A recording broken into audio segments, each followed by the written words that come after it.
मौजूद है पटना के गर्दनी बाग धरना स्थल पर और यहाँ पर अब तमाम लोग यहाँ पर आप देख सकते हैं हजारों की संख्या में बीएसएससी के सताए हुए लोग हैं जिनका 2014 से प्रक्रिया चल रहा था, लेकिन 2022-2023 आते आते इन लोगों को आयोग ने बाहर का रास्ता दिखा दिया, जबकि सारा प्रक्रिया हो चुका था, चाहे वो पीटी हो, मेंस हो, टाइपिंग हो, डॉक्यूमेंट वेरिफिकेशन हो। उसके बावजूद इन्हें क्यों बाहर किया गया है इन्हीं लोगों से जानते हैं, क्योंकि ये 2 दिन से अनशन पे है, भूख हड़ताल पे है। कल से ही 25 और 26 और आज आखिरी दिन है, दूसरा दिन है।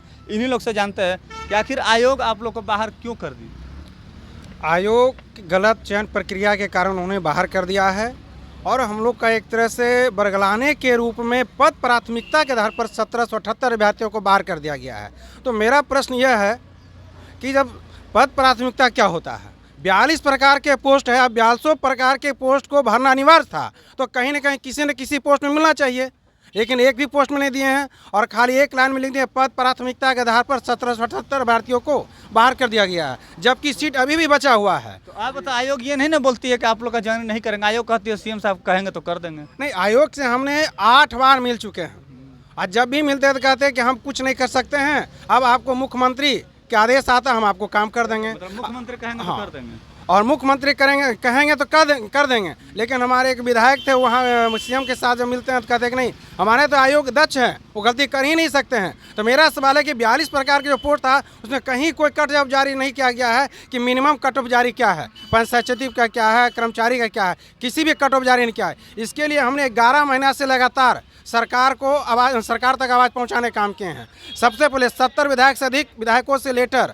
पक्ष विपक्ष सभी से लेटर लिखवा करके मुख्यमंत्री, उप मुख्यमंत्री, राज्यपाल, विधानसभा अध्यक्ष, विधानसभापति अध्यक्ष सभी के पास हमने लेटर दिए हैं, 70 से अधिक। इतना ही नहीं, जब मुख्यमंत्री साहब निकले थे पूरे बिहार भ्रमण करने के लिए समाधान यात्रा, वो समाधान यात्रा नहीं था, वो व्यवधान यात्रा था, वो समस्या को उलझाने वाला यात्रा था। प्रत्येक दिन 5-5 लेटर, 10-10 लेटर हम लोग ने प्रत्येक गांव में जाकर दिए हैं। मतलब इतना लेटर देते थे, उसके बावजूद भी आप लोग की आयोग नहीं सुना, ना ही सीएम साहब सुने, और काउंसलिंग करवाए हुए छात्रों के साथ अन्याय हो, यही मांग लेकर के आप लोग आए हुए हैं। हम लोग का यही मांग है कि 1778 को ज्वाइनिंग कराया जाए।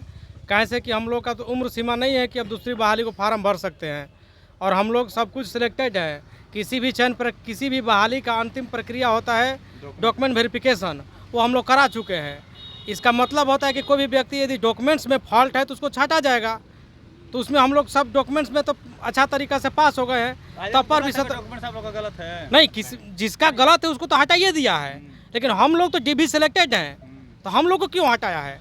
42 प्रकार का पोस्ट भरे हैं, इसका मतलब कि हम लोग का 41 में नहीं होगा तो 4200 में होगा। अच्छा, 2000 सीट अवेलेबल है, उसके बावजूद भी आयोग नहीं करवा रही है ज्वाइनिंग। आखिर क्या आयोग क्या चाहती है? उसके मन में हम लोगों को नौकरी देने का मन ही नहीं है सीधा, इसलिए वो बार बार हमारे बिहार के जो मुख्यमंत्री है उनके ऊपर ठेला जा रहा है कि सीएम सर कहेंगे तो आप लोगों का काम हम कर देंगे। और जबकि सीएम सर बार बार अपने अधिकारियों को भी ये बताए हैं और जो भी उनके मंत्री हैं उनको भी कहे हैं कि ये 2014 की बहाली है, काफ़ी पुरानी बहाली है, इसको क्लियर करवाया जाए। ठीक है, इसमें क्या परेशानी आ रही है। और सर हम लोगों के सामने जब वो बोल देते हैं और पीछे जा कर के टाल मटोल कर रहे हैं, तो ये तो युवाओं की सरकार में युवा जो है लगातार सड़क पे आकर के प्रदर्शन करते हैं और पुलिस के द्वारा बर्बरतापूर्वक लाठीचार्ज भी होती है, लेकिन फिर भी आप लोग डटे हुए हैं। और सरकार से क्या मांग करिएगा आप लोग? एक ही मांग, एक ही नारा, खाली सीट को भरो हमारा। आखिर 1778 अभ्यर्थियों को न्याय कब मिलेगा? वही तो इसलिए तो हम लोग बैठे हुए हैं कि सरकार अब इस पर कब सुनवाई करता है। तो समय देते देते टालते कि अब आप लोग को हो जाएगा तो कब तक हो जाएगा। इसी देखते देखते हम लोग धरना प्रदर्शन 2 दिन के किए हैं। हो सकता है आने वाला नहीं हो, इस पर सरकार इस पर कोई संज्ञान नहीं करे, कुछ नहीं करेगा तो आगे हम लोग हो सकता है कि हम लोग अनशन में बैठेंगे। अच्छा, अभी 2 दिन का भूख हड़ताल कर रहे हैं आप लोग, आज दूसरा दिन, आज आखिरी दिन है। सरकार से क्या मांग करिएगा आप लोग? सरकार से यही मांग है कि इस धरना प्रदर्शन के माध्यम से हम लोग का 1778 को ज्वाइनिंग दिया जाए। सर हम लोग पीटी मेन सारा चीज़ डॉक्यूमेंट वेरिफिकेशन करा कर भी अभी दर के ठोकरे खा रहे हैं सर, और हम लोग को 1778 को ज्वाइनिंग दिया जाए। लगभग 4000 के करीब सीट अभी भी खाली है सर। अच्छा, युवाओं के सरकार में युवाओं को भटकना पड़ रहा है, क्या कहिएगा? ये भटकाने वाली ही सरकार है, हम लोग को बहुत भटका रही है। करीब ये 9 महीना से हम लोग को सरकार ये भटका रही है। ये 2014 की बहाली है, जो कि अब 10 साल लगभग होने वाला है। एक बहाली में सरकार अगर 10 साल लगाएगा तो फिर अभ्यर्थी कहा जाएगा उसको तो एक भरना ही रहेगा ना। हम लोग का नौकरी का हर स्टेज हो चुका है, PT mess, document verification, counselling, merit where it सब कुछ आ गया है, फिर भी सरकार हम लोगों को ध्यान नहीं दे रही है। और हम लोग धरना पे बैठे हुए हैं कि सरकार तो हम लोग सुन ले, और अब कुछ नहीं बचा हो लोगों के पास। अब लगता है कि सीधा बस मर ही जाए, बस यही रास्ता ही है। आखिर सरकार जो है आप लोग की बातों को सुन नहीं रही। आप लोग लगातार प्रदर्शन कर रही, 11 महीने से लगातार आप लोग प्रदर्शन कर रहे हैं, उसके बावजूद भी सरकार नहीं सुन रही है। आखिर सरकार को क्या कहना चाहिएगा? बस सरकार से यही रिक्वेस्ट है कि प्लीज़ 1778 बच्चों का कल्याण कर दें। 1778 बच्चों का कल्याण कर दें। आप क्या कहिएगा सर? हम लोग तो यही मांग करते हैं सरकार के द्वारा कि हम लोग को ज्वाइनिंग दिया जाए, क्योंकि 10 साल हो गया है। 10 साल एक लंबा समय होता है। 10 साल में हम लोग का उम्र ख़त्म हो गया, अब हम लोग कहाँ जाएंगे? सरकार से हम वही उम्मीद करते हैं, युवा सरकार है, नया सरकार आया है, हम लोग का ज्वाइनिंग दिया जाए। यहाँ पर आप देख सकते हैं कि इनके बैनर पर लिखा हुआ है यहाँ पर 9 वर्ष का मानसिक और शारीरिक प्रताड़ना का हर्जाना भरो या 1778 छात्रों को नियुक्ति दो। तो यहाँ पर आप लोग सुन रहे थे तमाम, यहाँ पर और कुछ लोग हैं, उनसे जानने की हम कोशिश करेंगे। और यहाँ पर आप देख सकते हैं इनके बैनर पर लिखा हुआ है कि अब युवा नहीं है लाचार, अपने हक के लिए मांगेगा रोजगार, बीएसएससी शर्म करो।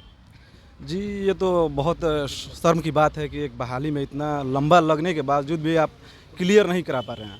या तो सरकार की नाकामी है या तो फिर कमीशन की नाकामी है। अब ये दोनों में किसकी नाकामी है ये अब सरकार ही बेहतर जाने। तो युवाओं की सरकार में अगर युवा सड़कों पर उतर जाए रोजगार मांगने के लिए, जो कि सब कुछ हो चुका है, डॉक्यूमेंट्स वेरिफिकेशन भी हो चुका, लास्ट स्टेप भी हो चुका है, उसके बावजूद युवाओं को रोड पर भटकना पड़े, वो भी युवाओं की सरकार में, ये सरकार के लिए शर्म की बात है या नहीं? ये सरकार पूरे बिहार राज्य के लिए शर्म की बात है कि एक युवा, यहाँ की बिहार के जो उप मुख्यमंत्री हैं श्री तेजस्वी यादव जी, वो युवा हैं, और एक तरह से वो राजनीति के युवा हैं और हम लोग शिक्षा के युवा हैं। बस दोनों में यही फ़र्क है, लेकिन वो भी युवा हैं और वो इसी आधार पे इस चुनाव में सबसे बड़ी पार्टी बन के उभरे थे कि हम अगर कैबिनेट में आएंगे, मेरी सरकार आएगी सत्ता में, तो 10 लाख पहली कलम से मेरी नौकरी मिलेगी। आज उसी का दिन है कि वो सबसे बड़ी पार्टी उभर के आए थे। लेकिन अगर वो अपनी बातों पर नहीं रहेंगे, अपने वादों पर नहीं रहेंगे, तो आने वाला दिन उनका भी खराब होगा। जैसे हम लोग को दर दर भटक रहे हैं, उनका भी होगा कि सरकार नहीं बनेगा। अच्छा, वो आप लोग से वादा किए थे जो विपक्ष में थे, उनको क्या कहना चाहिए? सरकार में आ गए, अब क्या कहिएगा? वही तो आपसे हम बात बोल रहे हैं कि जब वो सरकार में नहीं थे, जब वो चुनावी मैदान में थे, उनसे क्या मांग करते हैं? उनसे यही मांग करते हैं हम कि जो बहाली इतनी लंबी है और सारे प्रक्रिया हम लोग का हो चुका है, उसको जल्द से जल्द आप क्लियर करा दीजिए। आपसे एक हाथ जोड़ के रिक्वेस्ट है, विनती है कि आप इस बहाली को क्लियर करा दीजिए। तो युवाओं का हाथ जोड़ करके विनती है तेजस्वी यादव जी से कि जो आपने वादा किया था उस वादे को पूरा करिए और 1778 अभ्यर्थियों को ज्वाइनिंग कराइए, नियुक्ति कराइए जल्द से जल्द, क्योंकि ये युवा जो है 11 महीने से भटक रहा है और 2014 की वैकेंसी है, जब जीतन राम मांझी उस टाइम बिहार के मुख्यमंत्री थे, उनका ये वैकेंसी निकाला हुआ था। तो साथियों, आपकी क्या प्रतिक्रिया है कमेंट्स में जवाब जरूर दीजिएगा। अगर आप हमें यूट्यूब पर देख रहे हैं तो सब्सक्राइब कीजिए, फेसबुक पर देख रहे हैं तो फॉलो और शेयर जरूर कीजिए। धन्यवाद।